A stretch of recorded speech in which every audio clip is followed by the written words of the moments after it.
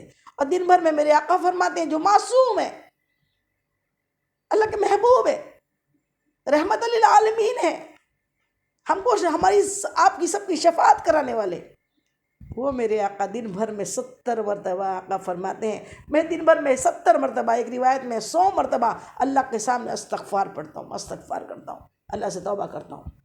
جو معصوم ہے ان کا یہ حال ہے کہ وہ اللہ سے توبہ کر رہے ہیں، استغفار پڑھ رہے ہیں. ہم تو گناہوں سے سر سے پاؤں تک، سرتاپا قدم ہم گناہوں سے بھرے ہوئے، لتھڑے ہوئے ہیں. ہمارا اعضا گنہگار ہے، اس کے باوجود ہم منع میں ہیں، ہم کو توبہ نہیں ہوتی. اللہ کی مخلوق کے بارے میں غلطیاں کرتے تو اس سے معافی نہیں مانگتے، والدین کے حق میں خطا کرتے تو معافی نہیں مانگتے، پڑوسیوں کا دل دکھاتے تو معافی نہیں مانگتے، بھائی بہنوں کا دل دکھاتے تو معافی نہیں مانگتے، اور پھر اسی میں رہتے ہیں میں صحیح ہوں. ایسا نہیں ہوتا ہے. استغفار کا مطلب ہوتا ہے گناہ ہو جاتے ہیں، کیے نہیں جاتے، کیچڑ لگ جاتا ہے، لگایا نہیں جاتا، اور کیچڑ لگ جاتا ہے تو دھویا جاتا ہے، اور گناہ ہو جاتے ہیں نا تو رویا جاتا ہے.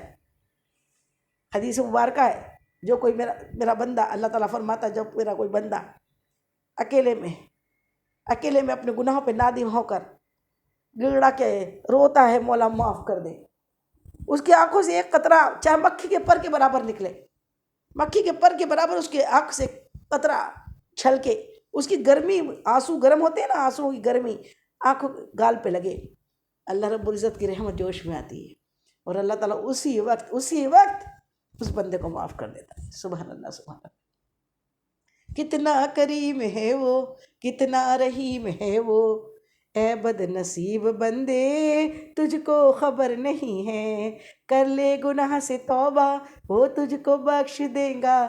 قرآن میں لکھا ہے اللہ بہت بڑا ہے، اللہ بہت بڑا ہے، اللہ بہت بڑا ہے، ارشاد مصطفیٰ ہے اللہ بہت بڑا ہے. سبحان اللہ، سبحان اللہ. بے شک میرا رب بہت قریب ہے اور بڑے جلدی مان جاتا ہے، بڑے جلدی مان جاتا ہے. کوئی پوچھے نا اللہ کیسا مان جاتا ہے، ذرا اکیلے میں رو کے دیکھو اللہ مان جاتا ہے، بڑوں کی خدمت کر کے دیکھو اللہ مان جاتا ہے، حلال کمائی کماؤ اللہ مان جاتا ہے، پڑوسیوں کا حق سمجھو اللہ مان جاتا ہے، اپنے بچوں کی اچھی تربیت کرو اللہ مان جاتا ہے، نمازوں میں کھڑے ہو کے، تہجد میں کھڑے ہو کے لمبی لمبی قرات کرو اللہ مان جاتا ہے، اللہ مان جاتا ہے، اللہ مان جاتا ہے. اللہ بڑا قریب ہے، بڑا قریب ہے. تو یہ پورے پوائنٹس، پہلا کیا تھا؟ تقوی، دوسرا استغفار کا طریقہ سمجھ گئے سب لوگ. گناہ کر کے استغفار نہیں کرنا، گناہ ہو جاتا ہے اور ہو گیا پھر توبہ کرنا، اکیلے میں رونا، گڑگڑانا، مولا معاف کر دے، ایسا استغفار پڑھے. اور دن بھر میں کم سے کم روز 100 مرتبہ، صبح 100 مرتبہ، شام استغفار بھی پڑھا کرے. اپنے مائک میوٹ کریے، ایک مرتبہ درود پاک پڑھ لیجئے. اللہم صلی علی سیدنا شفیعنا مولانا محمد وعلی آل سیدنا مولانا محمد وبارک وسلم. صلاۃ والسلام علیک یا رسول اللہ صلی اللہ تعالیٰ علیہ وسلم۔ اب تیسرا فارمولہ ہے رزق کو بڑھانے کا، وہ کیا ہے؟ تیسرا فارمولہ ہے توکل، اللہ پہ توکل کرنا۔ بسم اللہ توکلت علی اللہ لا حول ولا قوۃ الا باللہ العلی العظیم۔ اللہ پہ توکل ہو، اللہ پہ بھروسہ ہو کہ اللہ رزاق ہے، وہ رزق دینے والا ہے۔ تو اللہ پہ اگر جس کو توکل ہوتا ہے نا، اللہ اس کو مایوس نہیں کرتا، وہ اس کے ذمے اس کا آ جاتا ہے۔ اور میرا رب تو وہ ہے نا، میرا آپ کا ہم سب کا رب وہ ہے نا جو بڑے بڑے جانوروں کو، ویل مچھلی ٹنوں گوشت کھاتی ہے ایک ٹائم میں۔ ہم آدھا کلو گوشت 1 کلو گوشت کے لیے اتنا پریشان ہوتے ہیں، تھوڑی سی روزی کے لیے ہم اتنے پریشان ہیں۔ اللہ تو وہ ہے جو پتھر میں کیڑے کو بھی رزق دیتا ہے، سمندر کے بے حساب مچھلیوں کو رزق دیتا ہے، دریاؤں میں اور تمام جنگلوں میں اللہ تعالیٰ تمام جانوروں کو، تمام حیوانات کو، تمام کو اللہ تعالیٰ رزق دینے والا رزق دے رہا ہے۔ سبحان اللہ سبحان اللہ، اس کے خزانے میں کمی نہیں ہے، اس پہ توکل پورا ہو۔ لیکن توکل کے ساتھ کوئی بولے محنت کرنا بند کر دے، میرا رب تو ہر چیز پہ قادر ہے اور وہ تو رزق دینے والا ہے۔ حضرت علی کرم اللہ وجہ ارشاد فرماتے ہیں، آپ رزق کے لیے اتنا وہ ہوتے ہو، رزق تو آپ کے پاس اس طرح آتا ہے جیسے موت کا فرشتہ، رزق آپ کو ایسا ڈھونڈتا ہے جیسے موت کا فرشتہ ڈھونڈتا ہے۔ جہاں کہیں ہو اللہ نے آپ کا رزق مقرر کیا ہے، وہ دے کے رہے گا، لیکن پھر اس کا مطلب یہ نہیں ہے کہ آپ کوشش کرنا بند کر دیں، اللہ پہ توکل ہو۔ اللہ تعالیٰ نے قرآن پاک میں سورہ مریم میں بی بی مریم علیہ الصلوۃ والسلام سے اللہ تعالیٰ مخاطب ہے، ارشاد فرماتا ہے، اے مریم تم کھجور کے درخت کو ہلاؤ، کھجور کے درخت کے تنے کو ہلاؤ، اس سے تازہ کھجوریں گریں گی، اس کو کھاؤ۔ یہ نہیں کہا بی بی مریم کا، اب اس بات سے کیا تشریح ہوگی؟ کھجور تو بی بی مریم کا رزق درخت میں تھا، اپنے آپ گر جاتی، اللہ گرا سکتا ہے، ہر چیز پہ قادر ہے وہ، لیکن اللہ حکم دے رہا ہے، اے مریم درخت کو ہلاؤ، اے مریم درخت کے تنے کو ہلاؤ، تب کھجوریں گریں گی۔ اگر نہیں ہلاتی تو کھجوریں وہیں رہتی نا۔ ایسے رزق سب کا مقرر ہے، لیکن کوشش کرنی پڑے گی۔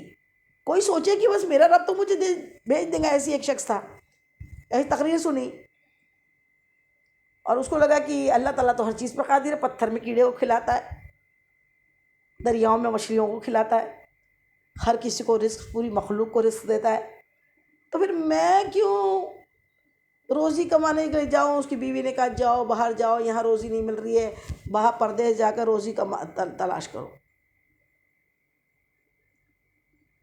لیکن ہوا یہ کہ وہ تب اس کو معلوم نہیں تھا، وہ تو روزی تلاش کرنے کے لیے نکلا، بڑے مشکل سے نکلا تھا، بہت عیدی علال تھا، نکلا اور راستے میں، ایسے راستے نہیں تھے اس زمانے میں، ایسا سفر نہیں ہوتا تھا، تو وہ پیدل کسی سواری اس سے وہ جنگل کے راستے سے اپنی منزل پہ جا رہا تھا۔ راستے میں اچانک شیر کی آواز آئی، تو وہ کیا ہوا، درخت پہ چڑھ کے بیٹھ گیا، چپ چاپ دبک گیا، شیر آیا کر کے۔ شیر آیا تو اس نے کیا کیا، اس نے چپ چاپ وہ وہاں کا نظارہ دیکھتے رہا، شیر کیا کرتا ہے۔ تو دیکھا کیا کہ شیر نے ایک بڑا جانور کا شکار کیا تھا، اور اسی درخت کے نیچے اس نے اس شکار کو رکھا اور شکار کو پکڑ کے لایا، اور اس نے جی بھر کے خون پیا، گوشت کھایا، اور پھر وہ باقی کا شکار چھوڑ کر، گوشت چھوڑ کر چلے گیا۔ پھر اس نے ایک نظارہ دیکھا کہ وہیں پہ ایک لومڑی تھی جو اپاہج تھی، اس کے ہاتھ پیر نہیں تھے، اور وہ لومڑی گھسٹتے گھسٹتے وہاں پر آئی، اور لومڑی گھسٹتے ہوئے آ کر وہ شکار کے پاس آئی جو شیر چھوڑ کے گیا تھا۔ پھر اس نے وہ شیر کے چھوڑے ہوئے شکار کو اچھی طریقے سے کھایا، اور کھا کے پھر وہ اپنے سائڈ میں چلے گئی۔ یہ جو روزگار تلاش کرنے نکلا تھا، جب اس نے دیکھا، بولے اے اللہ تو اتنا کریم ہے، ایک اپاہج لومڑی کو تو بیٹھے بٹھائے بنا محنت کے شکار بھیج سکتا ہے، تو مجھے نوکری تلاش کرنے کے لیے پردیس جانے کی کیا ضرورت ہے؟ اور یہ سوچ کے اس نے ارادہ بدلا اور واپس اپنے گھر پہ آ گیا۔ اور گھر میں آ کے دروازہ بند کر کے بیٹھ گیا کہ اب کوئی آئے گا اس کو رزق لے کر، اب کوئی آئے گا اس کا رزق لے کر، اب کوئی آئے گا اس کا رزق لے کر۔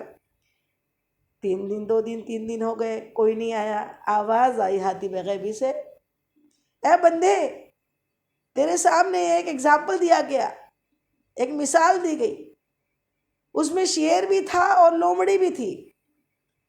وہ لومڑی اپاہج تھی، وہ محنت نہیں کر سکتی تھی، شکار نہیں پکڑ سکتی تھی، اس کو ہم نے رزق بھیجا شیر کے ذریعے۔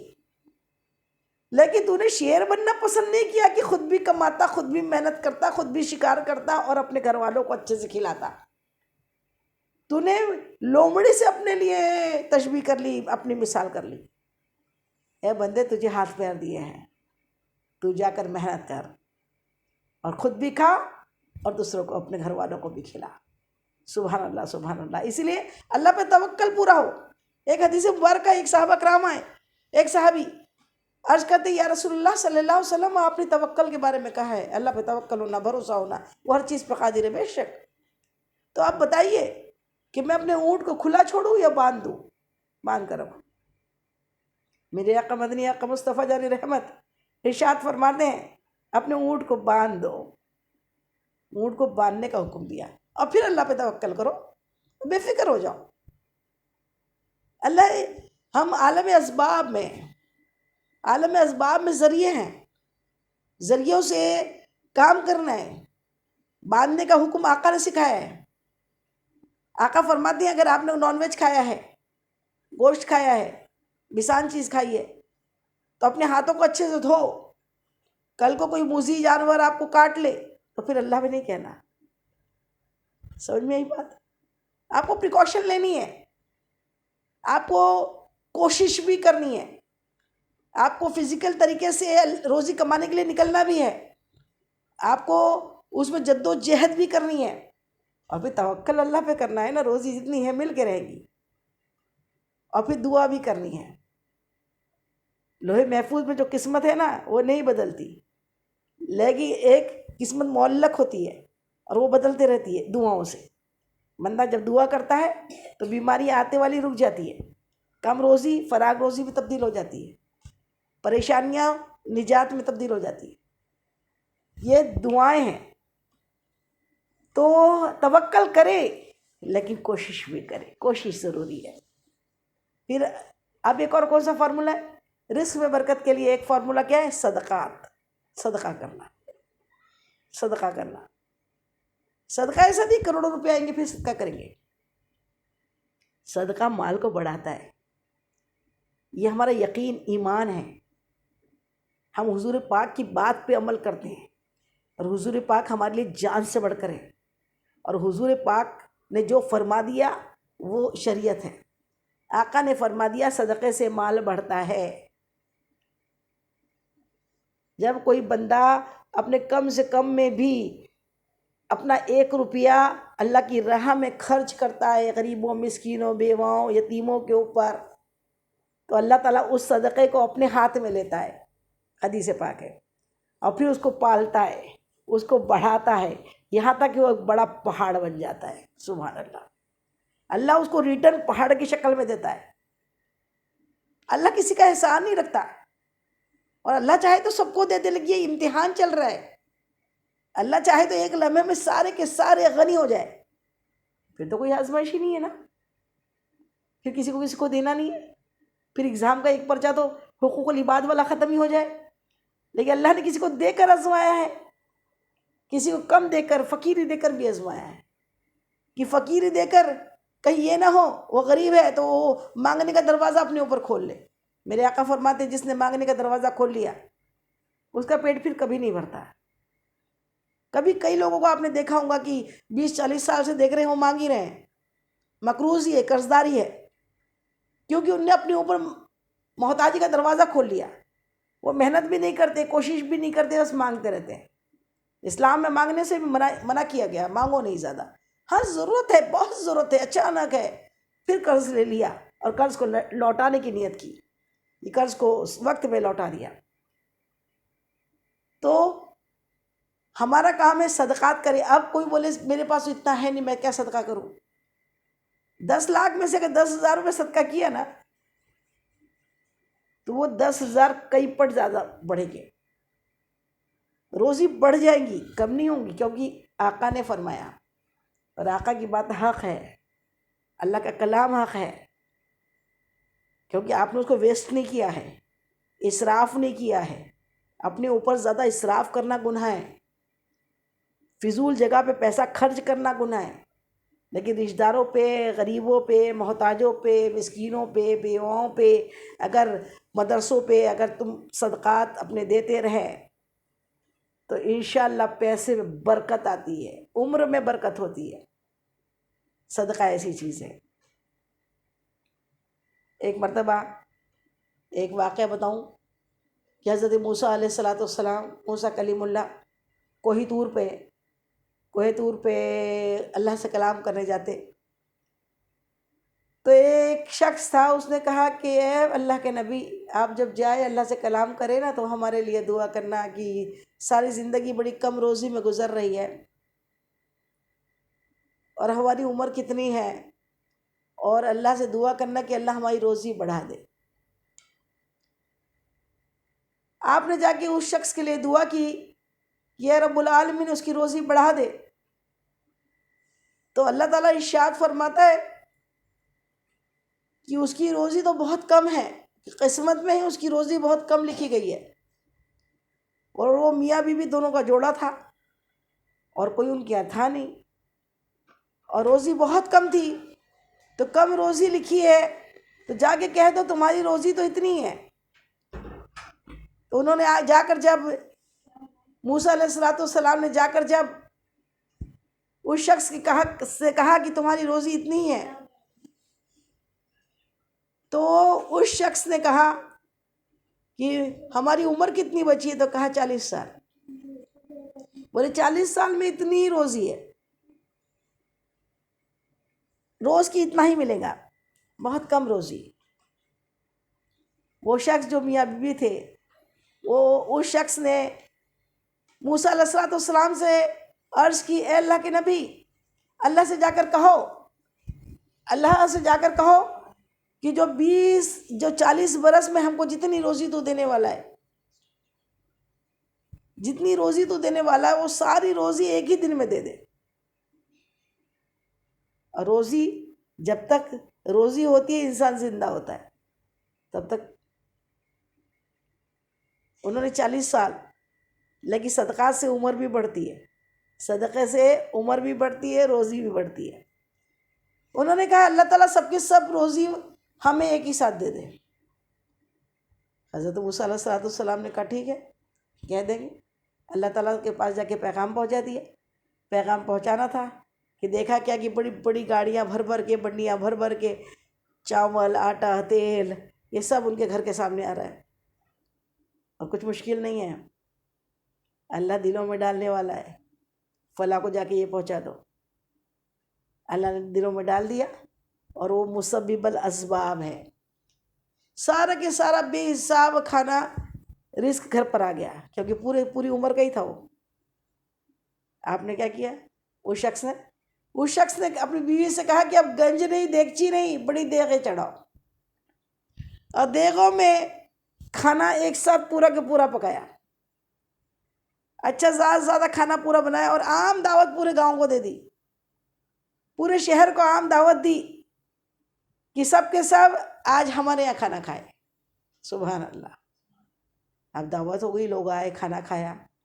ادھر موسیٰ علیہ السلام کا ادھر سے گزر ہوا تو دیکھا تو جو اتنا غریب تھا کہ 2 ٹائم اچھے سے 2 جون کھانا نہیں کھا سکتا تھا، وہ دیکھو تو پورے شہر کی دعوت کر رہا ہے۔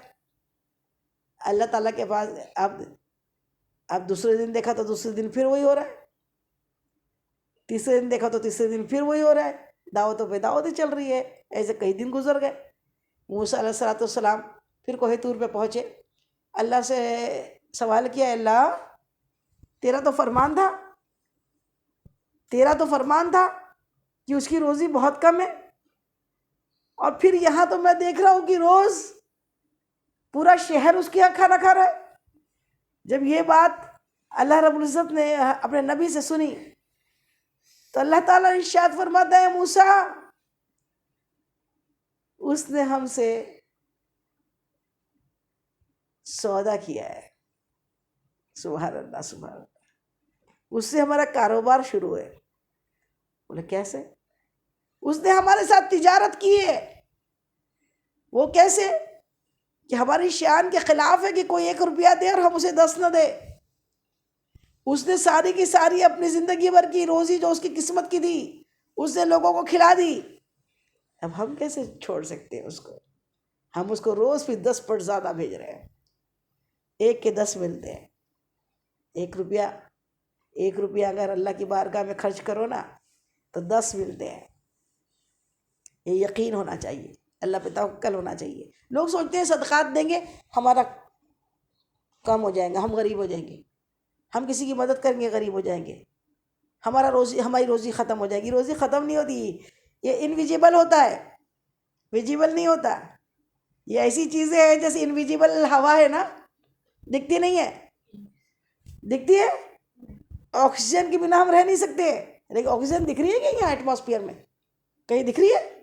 لیکن جاری ہے نا آکسیجن. یہ میرے اللہ کی حمد ہے, اللہ کی تعریف ہے. وہ ہمیں سانس چلاتا ہے اور وہ فری آف کاسٹ آکسیجن ہم کو دی ہوئی ہے. ورنہ ابھی کرونا میں لوگوں کو معلوم ہے نا کتنے مہنگے مہنگے سلنڈر لگے آکسیجن کے. اللہ تعالیٰ نے انویزیبل آکسیجن کو ہمارے لیے مہیا کیا ہے بندوں کے لیے. تو کیا انویزیبل ہمارے لیے رزق نہیں بھیج سکتا؟ وہ دے سکتا ہے, اس کے خزانے میں کمی نہیں ہے. وہ غیبی طریقے سے ہمیں رزق عطا کرتا ہے, غیبی طریقے سے. اس کے خزانے میں کوئی کمی نہیں ہے, بس یقین پختہ ہونا چاہیے. تو یہ فارمولہ ہوا. کون کون سا ہو گیا؟ پہلا کون سا؟ تقوی. دوسرا استغفار. تیسرا توکل اللہ پہ. اور چوتھا کوشش. توکل کے ساتھ کوشش کرنا ضروری ہے, کوشش کرنے والے کی ہار نہیں ہوتی. اور اس کے بعد 5واں صدقہ. صدقہ جتنا دیں گے مال بڑھے گا, جتنا صدقہ دیں گے مال بڑھے گا, جتنی لوگوں کی مدد کریں گے مال بڑھے گا. اور اس کے بعد میں چوتھا کیا ہے؟ 5واں عبادات. رزق میں بڑھوتری کے لیے کون سا فارمولہ؟ عبادت. عبادات کرو. عبادت کیسی؟ 5 ٹائم کی نماز کا وقت مقرر ہے. لوگ سوچتے ہیں کہ اگر میں کام میں ہوں یا بیزی ہوں, اپنے کاروبار میں ہوں, 1 ٹائم نماز کے لیے وقت نکال لوں گا تو اس سے 1 گھنٹہ, آدھا گھنٹہ, 15 منٹ میرے کام میں کم ہو جائیں گے تو میری روزی کم ہو جائیں گی. پاگل ہے وہ لوگ. روزی تو اللہ کی جانب سے ملتی ہے, چاہے روزی کتنی کماؤ, برکت نہیں ہے تو کوئی مطلب نہیں ہے. اب برکت دینے والا اللہ ہی تعالیٰ ہے, روزی عطا کرنے والا اللہ ہی تعالیٰ ہے. تو عبادت 5 ٹائم کی ٹائم ٹیبل سے ہو. عبادت نہ چھوٹے, بھوکے رہ جائے چلتا ہے, عبادت نہیں جانی چاہیے. کیونکہ ہم آخرت کی زندگی پہ بلیو کرتے, بھروسہ کرتے. مومن کا ہر دن, آنے والا دن اس کے پچھلے دن سے بہتر ہوتا ہے, اور اس کی آخرت بھی اس دنیا سے بہتر رہنی چاہیے.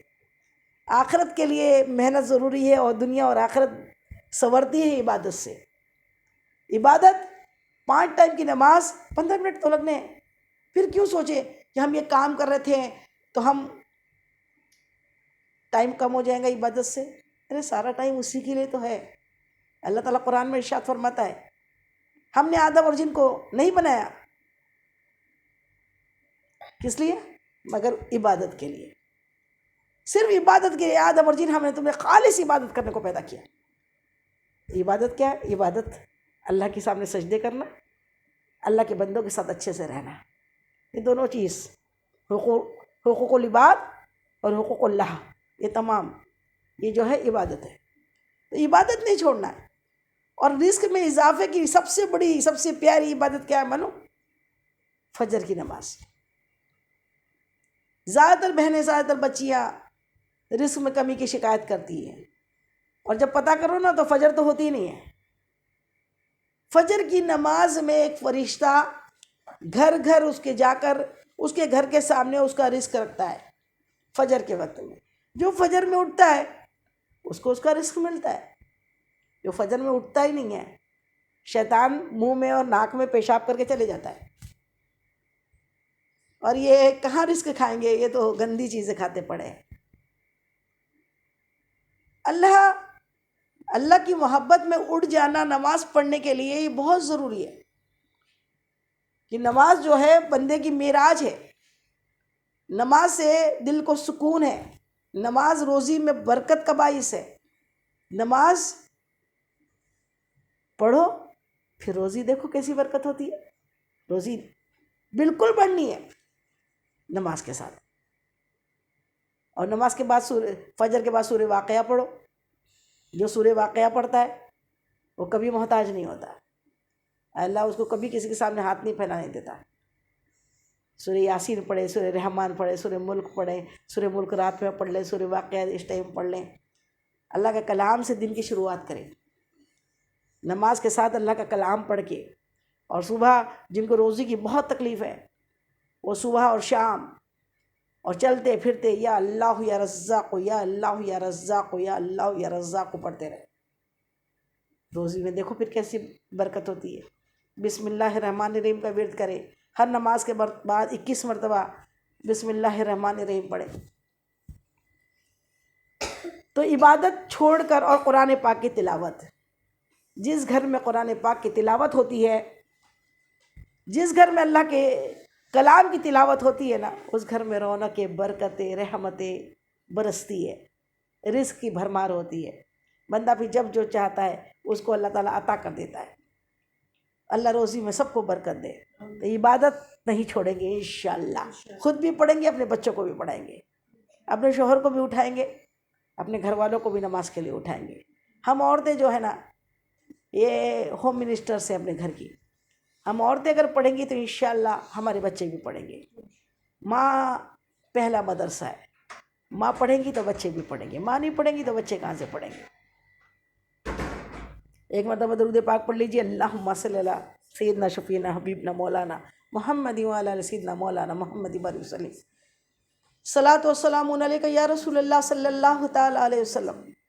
اور اس کے بعد ایک اور فارمولا, وہ کیا ہے؟ صلہ رحمی کرنا. صلہ رحمی. جو کوئی چاہتا ہے کہ اس کی عمر میں برکت ہو, روزی میں برکت ہو, وہ صلہ رحمی کرے. صلہ رحمی کس کو بولتے ہیں؟ اپنے حقیقی رشتہ داروں کو, اپنے حسب نسب کو جاننا. ایک حدیث پاک میں اللہ تعالیٰ کے حبیب ہمارے آقا ارشاد فرماتے ہیں کہ اپنے حسب نسب کو جانو, ان کو یاد رکھو. اپنے ننیحال سے جو اپنا حسب نسب ہے کہ نانا کے کتنے بیٹے تھے, پھر ان کی بیٹیاں کتنی تھیں, ان کی بیٹیوں کے بچے کتنے تھے, کتنے ہیں, ان کے کانٹیکٹ نمبر, ان سے ملنا جلنا, ان سے بات چیت کرنا. آج کل تو لوگ بہت نفسا نفسی کا دور ہے, ملنے کو ٹائم نہیں ہے. کم سے کم فون پہ ہی کبھی کبھار ان کے حال احوال پتہ کر لیں. دادا دادی, ان کی اولادیں, ان کے بچے, ان کے بچے, ان کے بچے, یہ ہمارا شجرہ نسب ہے. ان نسب کو اچھے سے کرنا. اور سب سے زیادہ اپنے قرابت دار جو اپنے نیئرسٹ رشتے جو ہیں, ہمارے بھائی بہن, ہماری خالہ ماموں, اور ایک دم نزدیک کے جو رشتے ہیں, ان کو اچھی طریقے سے نبھانا. آج کل تو نیوکلیئر فیملی ہو گئی ہے. لوگ بس ہم دو, ہمارے دو, اس میں تیسرا کچھ آنا ہی نہیں چاہیے. اور ایک آدھ, اور سب سے بڑا فارمولا یہ بھی ہے کہ رشتہ داروں کو خوش کر کے جو بھیجتا ہے, اور یہ بھی یاد رکھیے مہمان آتے ہیں نا, مہمان بھی رزق لے کر آتے ہیں. حدیث پاک میں ہے کہ مہمان جب آتا ہے نا, وہ اپنی حصے کا رزق آپ کے دسترخوان پہ کھاتا ہے, آپ اس کو نہیں کھلاتے ہو. مہمان کو ہم نہیں کھلاتے. ابراہیم خلیل اللہ ابراہیم علیہ السلام بغیر مہمان کے کھانا ہی تناول نہیں فرماتے تھے.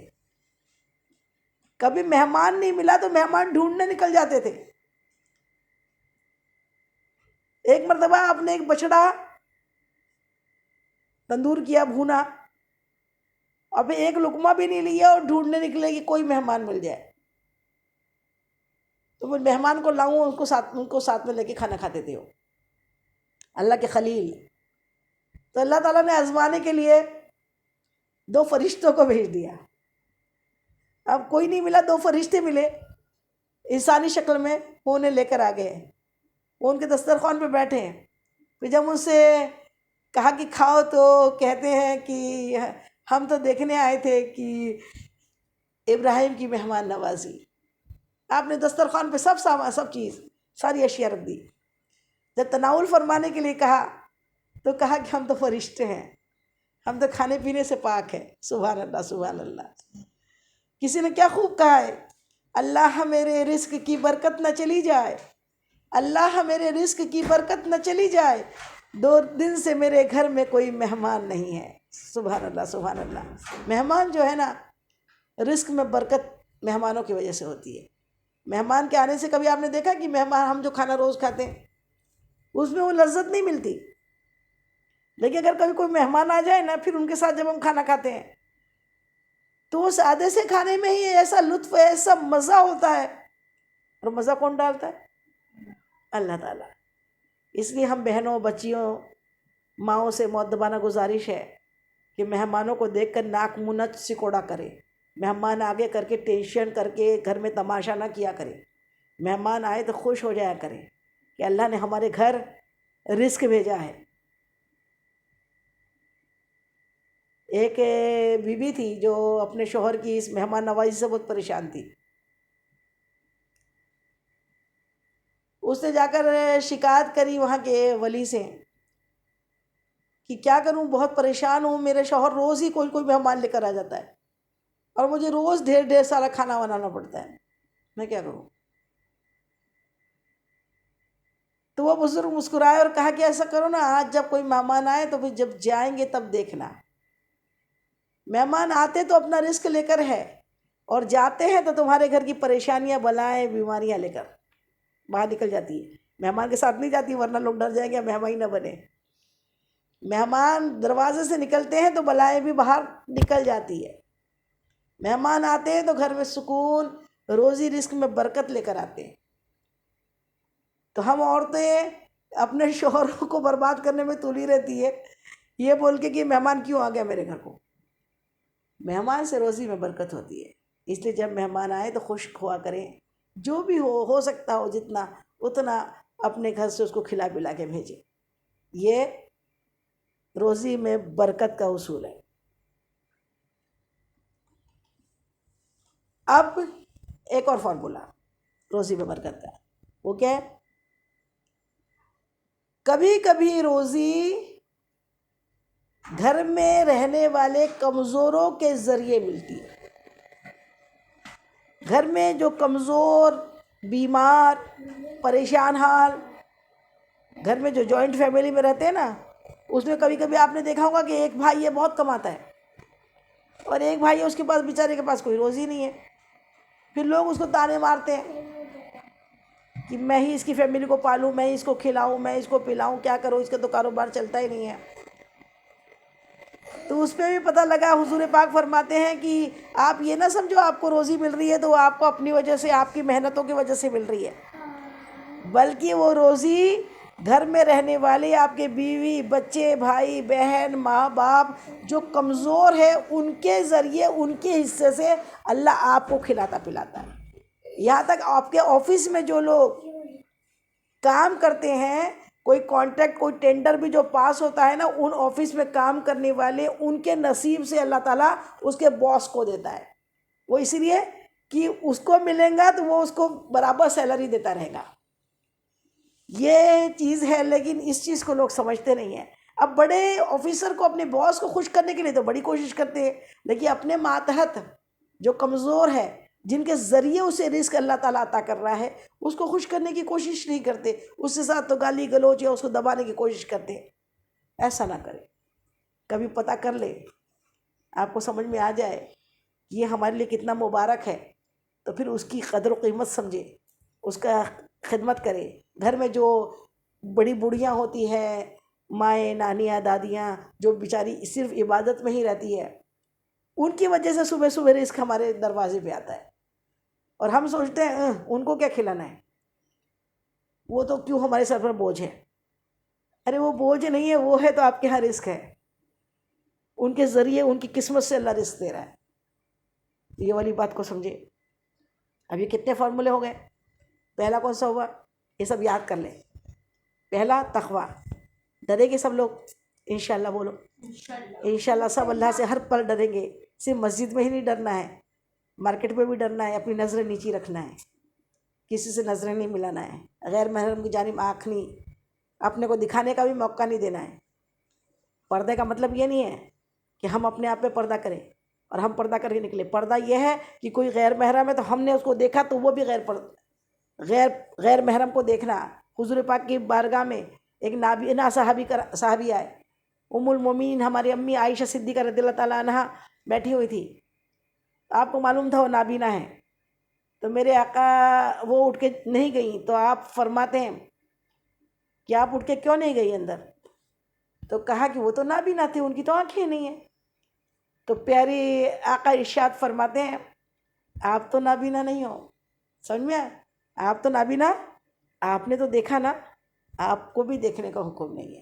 آپ کسی غیر محرم کو، کسی غیر مرد کو نہ دیکھیں، اپنا پردہ خود بھی کریں، نہ دیکھیں نہ دکھائیں۔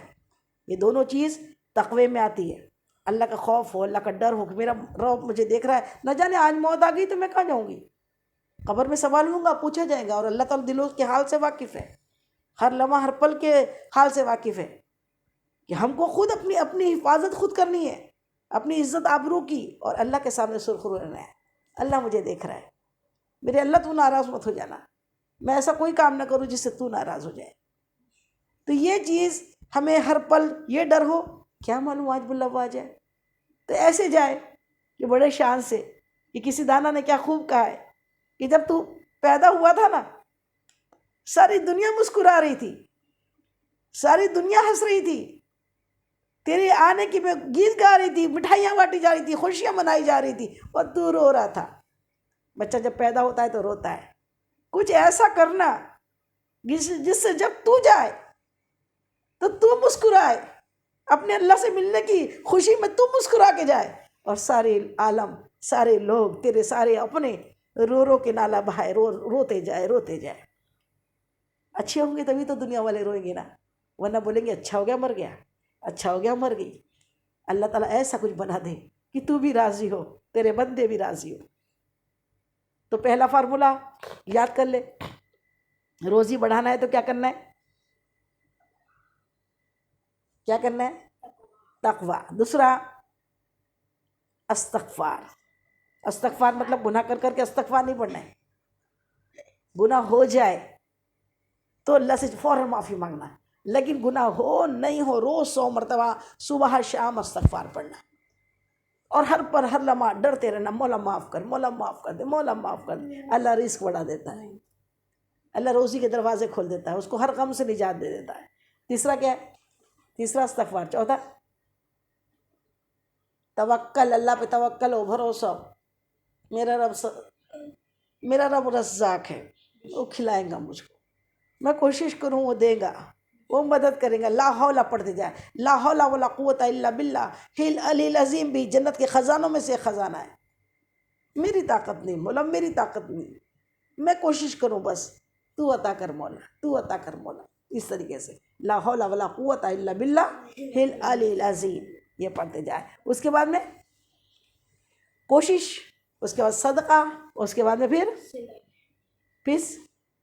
عبادت کے بعد پھر صلہ رحمی، اور پھر اپنے نسب حسب کو جاننا اور ان کی مدد کرتے رہنا۔ کسی شخص کو ایک مرتبہ کینسر کی بیماری ہو گئی،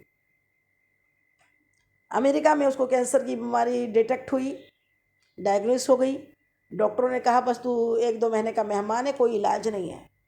اللہ کے ولی کے پاس میں پہنچا، کہنے لگا حضرت ایسا ہے، اور کروڑوں اربوں کا مالک ہوں میں، لیکن میرا یہ دولت میری کچھ کام نہیں آ سکتی، کوئی ٹریٹمنٹ نہیں ہے، کوئی علاج نہیں ہے۔ انہوں نے بس اتنا کہا کہ جب جانا تو ہے تیرے پاس، ٹائم تو ہے نہیں، 1 مہینہ 2 مہینہ بچا ہے تیرا ٹائم، ایسا کر تو کہاں کا رہنے والا ہے؟ کہا پاکستان کے کوئی ایک ایسے شہر کا ہوں، ایک دم اندر کے انٹیریئر ایک قصبے کا رہنے والا ہوں، ایک بار فورن گیا تو پھر پلٹ کے اپنے گاؤں کو دیکھا ہی نہیں، پھر وہیں امریکہ میں بس گیا، امریکہ میں ہی کماتا رہا، اور اتنا بڑا بزنس مین بن گیا، سب ہوا۔ انہوں نے کہا جب جانا تو ہے تجھے، اب تو تیرا مال دولت بھی تیرے کام آ رہی نہیں ہے، ایسا کرنا تو جو ٹائم تیرا بچا ہے وہ ٹائم تو اپنے آبائی وطن میں، اپنے آبائی شہر میں تو چلے جا، جہاں تیرا گھر تھا، قدیمی گھر، وہاں تو چلے جا، اور وہاں جا کر جو تیرے آس پاس رشتہ دار ہیں کیسے ہیں؟ بولے بہت غریب ہے، کسی کے پاس ہل بکھر نہیں ہے، کسی کے پاس پائپ لائن نہیں ہے، کسی کے پاس میں موٹر نہیں ہے، کسی کے پاس میں یعنی چھوٹی چھوٹی چیزیں، کسی کی چھت نہیں ہے.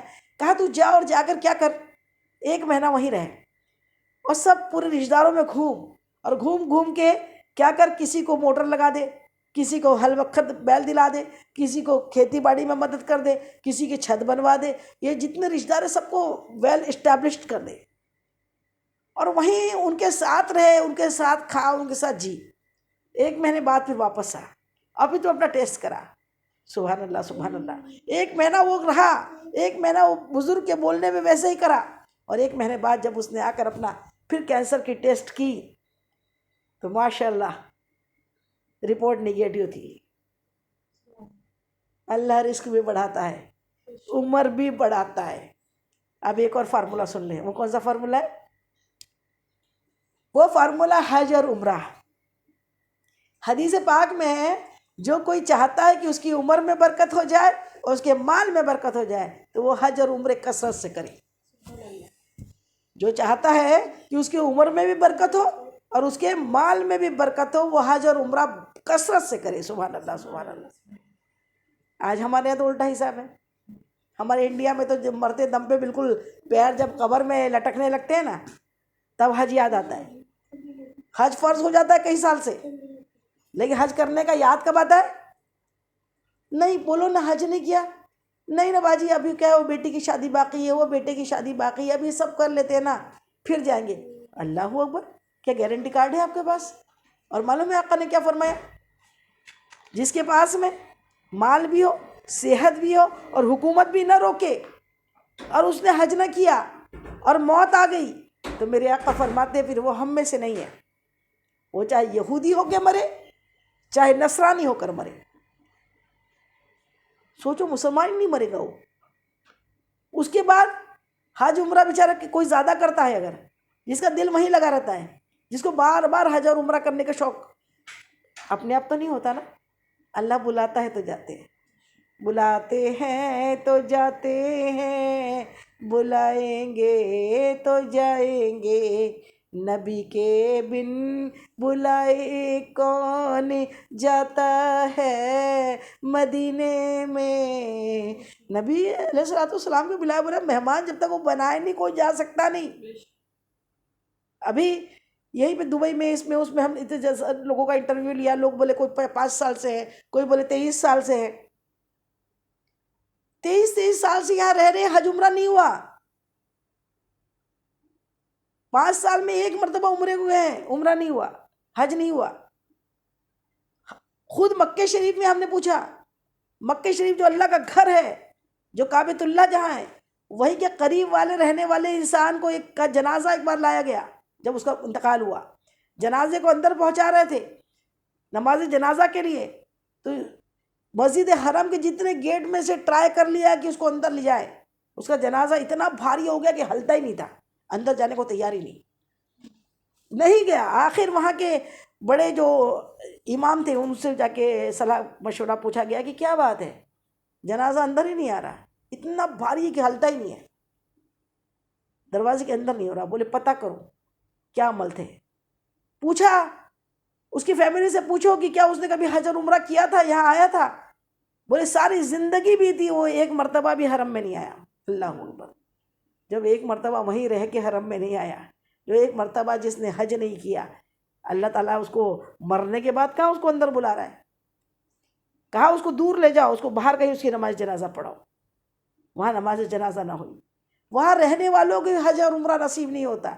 اور لوگ بڑے بڑے پوسٹ ڈالتے رہتے ہیں، کوئی اگر حج کو جاتا ہے تو اس کے دل کو دکھاتے رہتے ہیں، یہ بول کے عمرہ کرتا ہے اس کو دل دکھاتے ہیں، اتنے حج عمرے میں پیسے خرچ کر رہے ہیں، اتنے میں تو کتنی یتیم لڑکی کی شادی ہو جاتی. ارے حج کو تم کس سے جوڑ رہے ہو؟ بس شادی کرنا، بچے پیدا کرنا، کھانے کھانا، جہیز دینا، یہی زندگی ہے کیا؟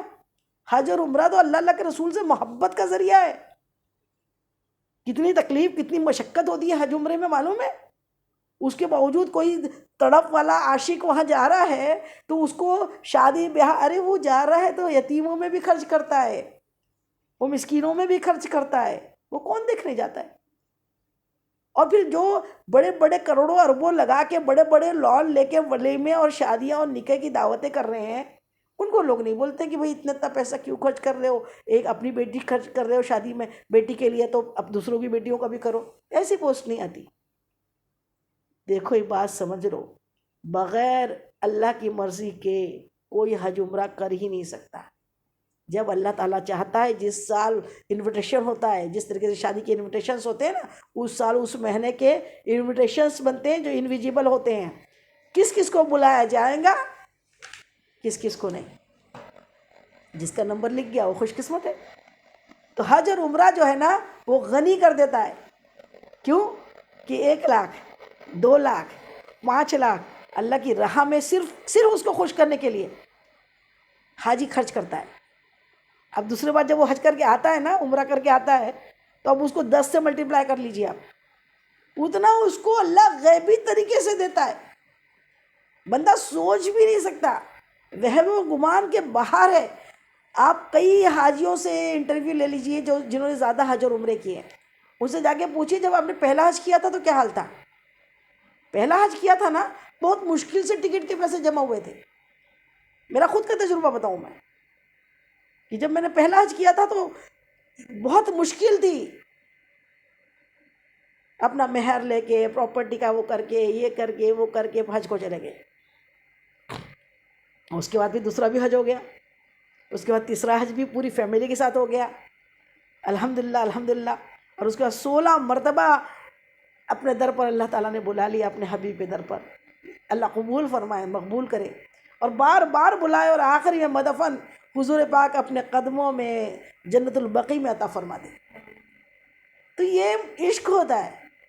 اور اس سے کبھی اللہ کی راہ میں جو حج عمرے کو پیسے لگاتے ہیں نا، وہ غریب نہیں ہوتے، وہ غنی ہوتے ہیں۔ لیکن لوگ تو اس میں بھی اگر پیسے بھر دیں نا، اور کبھی کرونا سے پیسے رک جائے، کرونا سے لاک ڈاؤن سے نہیں جا سکے تھے، تو اتنا پریشان، اللہ اکبر کہ ہمارے پیسے دے دو، ہمارے پیسے۔ اگر عمرہ کر لیتے تو پیسے کہاں سے مانگتے تھے؟ ایسا لگتا ہے صرف ڈگری کے لیے حج عمرہ کرتے ہیں۔ اللہ کی محبت میں کر کے دیکھو، اللہ غنی کرے گا، اللہ غیبی طریقے سے رزق عطا فرمائے گا۔ اب آخری فارمولہ کیا ہے؟ یہ تو سب رزق میں بڑھانے کے فارمولے تھے۔ اب ایک بات یہ بتا دوں جس سے رزق کم ہو جاتا ہے، مائنس پوائنٹ۔ یہ جتنے 9-10 پوائنٹ آپ کو بتائے نا، یہ سب پلس پوائنٹ تھے۔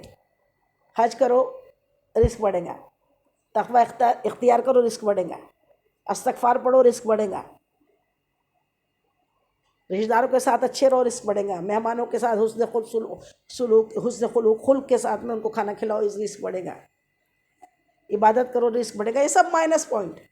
اب ایک پوائنٹ بتا رہے جو پلس پوائنٹ ہے، یہ سب پلس پوائنٹ تھے، اب مائنس پوائنٹ، ایسے عمل جس سے مائنس ہو جاتے ہیں۔ پتہ لگا 9-10 ہم اچھے کام کر رہے تھے، بڑھ رہا تھا رزق، کچھ کام ایسے ہیں جس کی وجہ سے رزق کم ہو جا رہا ہے، رزق ختم ہو جا رہا ہے۔ رزق ہمارا کر تو سب رہے تھے، پھر کیا ہوا کہ رزق کم ہو گیا؟ رزق اپنے آپ برکت ہی نہیں رہی، اتنا کما رہے برکت نہیں ہے، برکت اٹھا لی جاتی ہے۔ وہ کیسا؟ اس میں پہلا ہے گناہ، ایسے کبیرہ گناہ جو بندے کو معلوم بھی نہیں ہوتا اور کر رہا ہے، وہ حرام کھا رہا ہے۔ حرام کھانے سے رزق میں برکت نہیں ہوتی، حلال میں برکت ہوتی ہے۔ تو حلال سے کا یوز کرے، حرام سے بچے، حرام بالکل ایک لقمہ بھی نہ کھائے۔ حرام کا ایک لقمہ حلق کے نیچے اترتا ہے، 40 دن تک اس کی کوئی نماز ہی قبول نہیں ہوتی۔ دعا تو بڑی بات ہے، بات کی بات ہے، کوئی قبول نہیں۔ دوسرا، والدین کے ساتھ نافرمانی، عمر میں بھی برکت ختم، روزی میں بھی برکت ختم۔ تیسرا، فجر کی نماز چھوڑنا، اس میں بھی روزی میں برکت ختم۔ اس کے بعد رشتہ داروں کے ساتھ حسن خلق نہ کرنا، اس سے بھی برکت ختم۔ اس کے بعد واش روم میں جہاں غسل کرتے ہیں وہاں پر پیشاب کرنا، اس سے بھی برکت ختم۔ ہرگز نہیں کرنا چاہیے، بچوں کو بھی سکھانا چاہیے، واش روم میں غسل کی جگہ پر پیشاب نہ کریں، اس سے رزق میں برکت ختم ہوتی ہے۔ تیسرا، بچوں کے چہروں پہ مارنا، اس سے بھی برکت ختم ہوتی ہے۔ چوتھا، گالی گلوچ کرنا، اس سے بھی روزی میں برکت ختم ہوتی ہے۔ کسی کا حق کھانا، اس سے بھی برکت ختم ہوتی ہے۔ اللہ تعالی ہم سب کو اس پہ عمل کرنے کی توفیق عطا فرمائے۔ اللہ تعالی ہم سب کو گناہوں سے بچنے والا بنائے۔ اللہ ہمیں ہمیشہ تقوی والا بنائے، پرہیزگار بنائے، عبادت گزار بنائے، قناعت والا بنائے۔ اسراف کرنے سے بھی روزی میں برکت ختم ہوتی ہے، کہ جتنا ضروری ہے اتنا ہی خرچ کرے، اور بچا کے رکھنے والا بھی بنائے۔ انویسٹمنٹ اس طریقے سے اسلام نے سکھایا ہے کہ آپ جو روزی کما رہے ہو اس میں ایک حصہ، 1/3 حصہ اللہ کی راہ میں خیرات کرو، 1/3 سے خرچ کرو اپنے بال بچوں پہ، ماں باپ پہ، بھائی بہنوں پہ، اور 1/3 انویسٹمنٹ کے لیے رکھو کہ بعد میں روزی بڑھ سکے۔ یہ نہیں کہ پورا زیرو کر دو اور بعد میں بولو اللہ پہ تو توکل تھا۔ اللہ اوپر کا ہاتھ والا بنائے، نیچے کے ہاتھ والا پھیلانے والا نہ بنائے۔ اللہ سب کی روزی رزق میں بے حساب برکت عطا فرمائے۔ اتنا دے اتنا دے، نیت کریں۔ اس لیے دولت اچھی چیز نہیں ہے، پیسے کے پیچھے بھاگنا اچھی بات نہیں ہے، لیکن پیسہ اس لیے ہو، اگر نیت اس میں ہو تو وہ بھی عبادت ہے۔ وہ بندہ بہت، حدیث پاک ہے، وہ بندہ بہت خوش قسمت ہے جس کو اللہ نے روزی بھی دی ہو، عبادت بھی دی ہو، اور صحت بھی دی ہو۔ روزی زیادہ دی ہے، وہ دونوں ہاتھوں سے اللہ کی راہ میں خرچ کرتا ہے۔ صحت دی ہے، اور تینوں چیز کو غنیمت جانو۔ روزی کو غنیمت جانو فقیر ہونے کے پہلے، صحت کو غنیمت جانو بیمار ہونے کے پہلے۔ یہ چیزیں جو ہے یہ غنیمت سمجھے اپنی، کہ اللہ تعالیٰ نے ہم کو عطا کی ہے۔ اللہ تعالیٰ ہم کو اس کا صحیح فائدہ اٹھانے کی توفیق دے، اللہ کی راہ میں خرچ کرنے والا بنائے، اور اسراف سے بچائے۔ ہر چیز کا حساب ہوگا۔ ایک گھٹ ٹھنڈا پانی پیا ہے نا، اس کا بھی اللہ حشر کے دن حساب ہوگا۔ بہت گوشت کھایا اس کا بھی حساب ہوگا، میٹھا کھایا، شہد کھایا، اس کا بھی حساب ہوگا۔ لیکن بسم اللہ سے جو حلال کمائی کھائے گا اس کا حساب نہیں ہوگا۔ الحمدللہ کرے۔ اور پھر مومن تو کبھی نقصان میں نہیں رہتا۔ مومن میں تکلیف آتی ہے، وہ صبر کرتا ہے، وہ بھی اس کا درجات بلند ہوتے ہیں۔ مومن کو روزی ملتی ہے، اچھا کھاتا ہے تو شکر ادا کرتا ہے، اس میں بھی اس کے درجات بلند ہوتے ہیں۔ مومن تو کہیں بھی نقصان میں نہیں ہے۔ مومن کو تو اللہ تعالیٰ نے فائدے ہی فائدے میں رکھا ہے۔ اللہ کرے مومن کو دنیا اور آخرت اچھی بنا دے، اور اللہ مومن کو صحیح مومن بنا دے۔ ہم مسلمانوں کو صحیح مومن میں تبدیل کر دے، اللہ ڈرنے والوں میں تبدیل کر دے۔ وما علینا الا البلاغ۔ اس بیان میں جانے انجانے مجھ سے جو بھی بھول، جو غلطی، خطا ہوئی ہو تو اللہ تعالیٰ اپنے حبیب کے نالے پاک کے صدقے میں مجھ گنہگار کو معاف کر دے۔ آپ لوگوں کو بھی کوئی بات بری لگی ہو، ناگوارا لگی ہو، غلط لگی ہو تو تہہ دل سے معاف کر دیجئے۔ حشر کے دن کے لیے نہ چھوڑیے۔ السلام علیکم ورحمۃ اللہ وبرکاتہ۔